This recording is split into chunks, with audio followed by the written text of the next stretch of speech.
C'était au-delà de la... Enfin, avant même, le temps un peu d'apport et d'échange, parce que c'est un peu l'idée de la conférence participative de cet après-midi, qu'on propose un temps beaucoup plus informel, qu'on a l'habitude d'animer aussi par ailleurs, parfois avec des élèves, parfois avec des professionnels, parfois avec des personnes du grand public, j'allais dire, d'échanges sur les questions de laïcité. Vous allez voir que la laïcité, enfin vous le savez déjà, c'est un sujet qui est très discuté en France depuis au moins 2015. Et puis c'est pourtant pas un sujet qui a démarré depuis 2015. Donc on essaye à travers un petit quiz de vous proposer de répondre à quelques questions. Elles ne sont pas toutes faciles. Hein. Ce qu'on peut faire dans un premier temps, c'est d'y répondre individuellement. Et puis de collectivement, de poser vos réponses individuellement, puis ensemble d'y répondre, de voir ce que vous avez répondu, et puis créer éventuellement des questions, des réponses à partir de ça. Et on vous présentera aussi les documents qu'on a mis sur la table, qui sont des chartes. Mais simplement la conception de sa propre religion comme étant une vérité. Si on la met en avant, c'est qu'on la considère comme une vérité.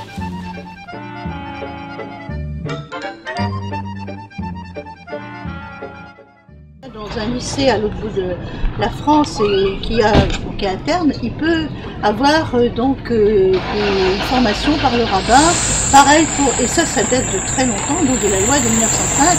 Ça a été étudié de manière très, non pas conflictuelle, au contraire, il y a eu des conflits certes, mais de manière une ouverture d'esprit extraordinaire qui montrait aussi que cette capacité de surmonter les tensions très fortes qui avaient existé pour des raisons religieuses. Et c'est vrai que ceci est réactualisé actuellement et il faut effectivement être très vigilant pour faire appliquer cette laïcité d'ouverture, de respect. C'est ça.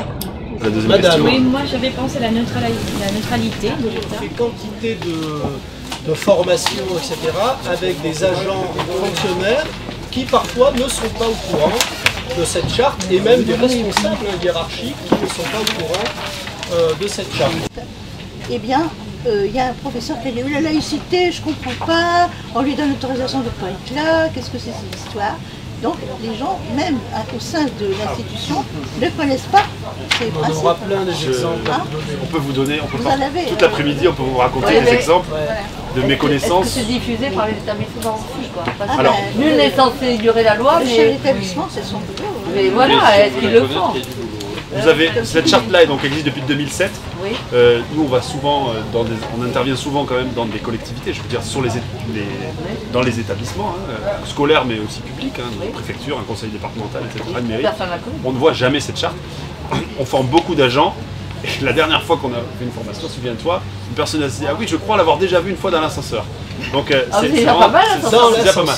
Mais dans un seul des ascenseurs, c'est le conseil général de la Gironde, il y en a je sais pas combien, aussi je peux le dire. Il y a 4 ascenseurs, donc il n'y avait qu'une charte. Il n'y avait qu'une charte sur un...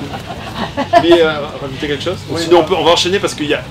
On a une horaire de fin quand même, je voudrais pas. Oui, parce que... Oui. Et de fin, dans le sens. Et de fin, en plus on grille juste à côté de nous, c'est pas facile. Non, on a nos cordes aussi. Alors, 7e question. Un élève d'un collège public peut-il parler de religion en classe? Oui ou non? Oui, c'est même dans les programmes. C'est dans le programme, non? Absolument. Oui. oui, Oui, tout à fait. On C'est peut parler de souvent un religion. contresens aussi qui est fait sur la laïcité quand on répond non. Oui, parce qu'il n'y a pas de La raison. laïcité n'empêche pas de parler de religion, de la sienne comme de Puisque celle c'est des la autres. capacité à tout le monde de s'exprimer. Voilà, c'est ça. Absolument, la limite, c'est le prosélytisme. Vous avez raison. Oui, non, mais Et c'est prévu dans les programmes, et même y compris même à l'école 6e, élémentaire. 5e au collège. Il y a même des enseignants qui se servent de la religion de leurs élèves pour évoquer la religion. Nous, on a connu des enseignants qui demandaient à leurs élèves d'amener les textes religieux lors des fêtes religieuses, sans en faire évidemment du prosélytisme, mais seulement pour montrer. Alors, les tensions viennent quand toutes les religions ne sont pas mises sur un pied d'égalité, mais il y a quand même cette possibilité, bien évidemment. On a fait le même quiz, à peu près le même, dans un café qui ressemblait un peu à celui-ci dans un collège à Lyon, avec 800 élèves, enfin c'était vachement bien. Et la plupart des On a élèves, fait le café avec des parents d'élèves. des parents d'élèves et ensuite avec les élèves qui passaient avec nous. Et la plupart des élèves, eux-mêmes, disent non. Non, on n'a pas le droit de parler de religion. C'est la laïcité. Mais est-ce que c'est pas leur professeur qui leur a mis ça dans la tête? Et les professeurs, souvent, ceux qui n'étaient pas bien informés, pensaient qu'eux aussi n'avaient pas le droit de parler de leur religion, bien sûr, la leur, mais de celle de leurs élèves, pourquoi pas. et même la leur après tout, on pourrait dire. Bon, il faut dire aussi que le sujet est tellement sensible que je ce que pense que j'allais beaucoup dire. d'enseignants Se se protègent. protègent. hein. La meilleure des manières de se protéger, c'est de... C'est de la Ignorer, mettre sous le tapis. voilà. Et sinon, je reprends vos propos parce que c'est ça au fond le truc. La religion n'est pas problématique quand elle est posée comme objet de connaissance et objet culturel. Mais voilà. Donc je vous renvoie, tant qu'on est dans le Charte contexte de la de l'école, laïcité à l'école. À l'école. depuis 2013 existe cette charte de la laïcité à l'école. Si vous êtes parent encore avec des élèves au collège, au lycée ou à l'école élémentaire, vous n'êtes pas censé ne pas l'avoir vue, puisqu'elle est obligatoirement affichée dans Oh toutes bah les moi je écoles. l'ai jamais vu. Hein. Et voilà, ben donc Il faut chercher un Elle peu, était elle pas n'est pas mal- pas affichée bien forcément affichée. sur la porte. mais affiché ne veut pas forcément dire lui y compris. C'est mais en comme tout dans cas, les hôpitaux pour la charte pour les droits du malade, c'est la Absolument. même chose. Parce Absolument. qu'il faut les chercher et elle est obligatoire. Elle est obligatoire. Donc Ah, en tout depuis cas, très longtemps. elle existe depuis 2013.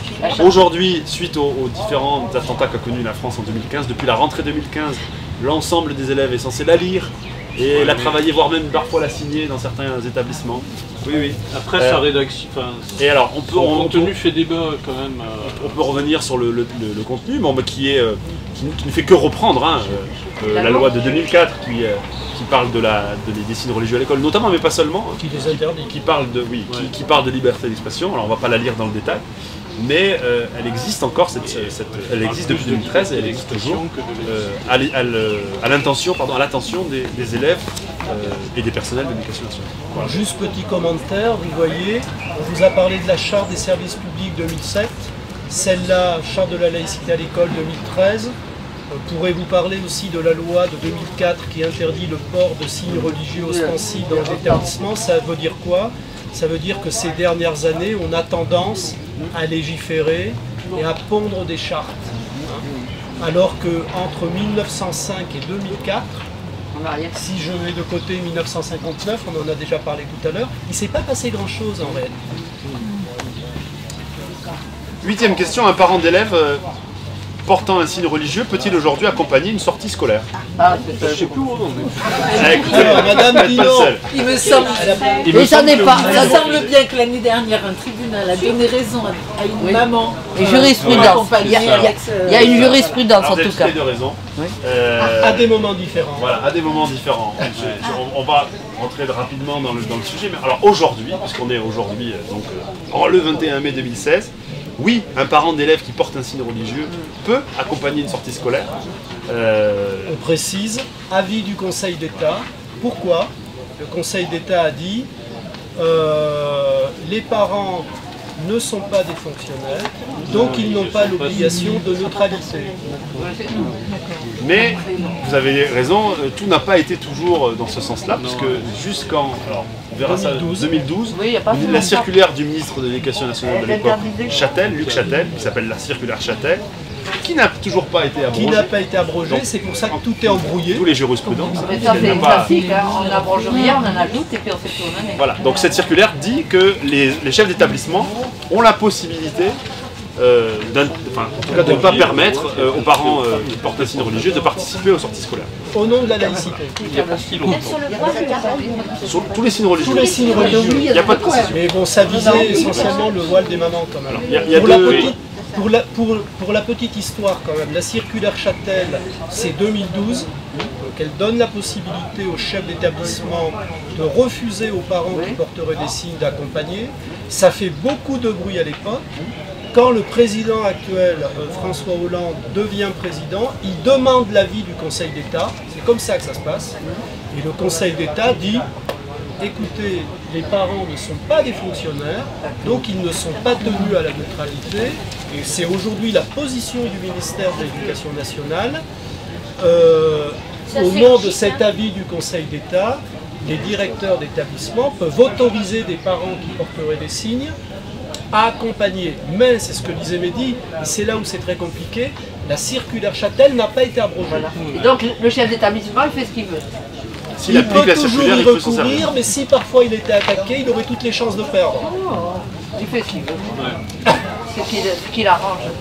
En Alors, sachant, il y a une réaction là, madame, depuis tout à l'heure, vous levez là. Justement, ce flou-là, aujourd'hui, il y a des mamans d'origine, justement, de confession musulmane qui n'osent plus aller dans l'établissement parce qu'elles sont voilées. Et ça, c'est dommage. Voilà, avec toutes ces confusions-là. Vous avez raison. Alors, on parle des sorties scolaires, mais un parent peut rentrer avec sa liberté de signe religieux, aussi dans l'école. Nous, on a beaucoup d'enseignants qui nous racontent des cas de collègues. En général, c'est jamais d'eux dont ils parlent, c'est toujours quelqu'un d'autre. Mais bon, pour autant, ça m'a l'air vrai.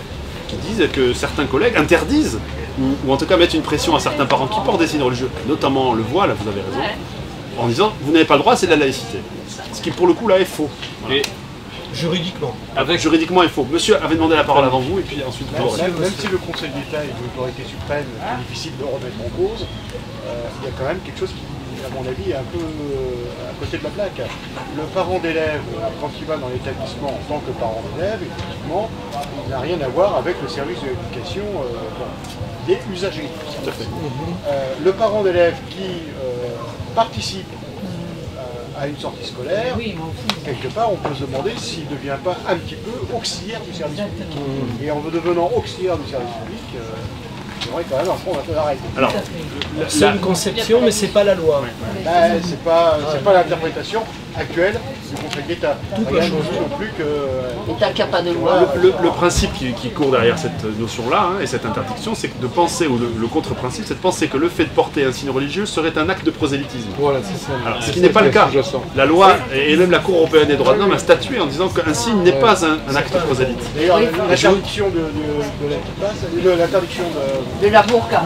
Pas de ce sens-là, tout à fait. Ça a été justifié par des raisons de sécurité. Exactement, vous avez tout à fait raison en 2010. On en parlera cet après-midi. Ça s'est pas fait au nom de la laïcité.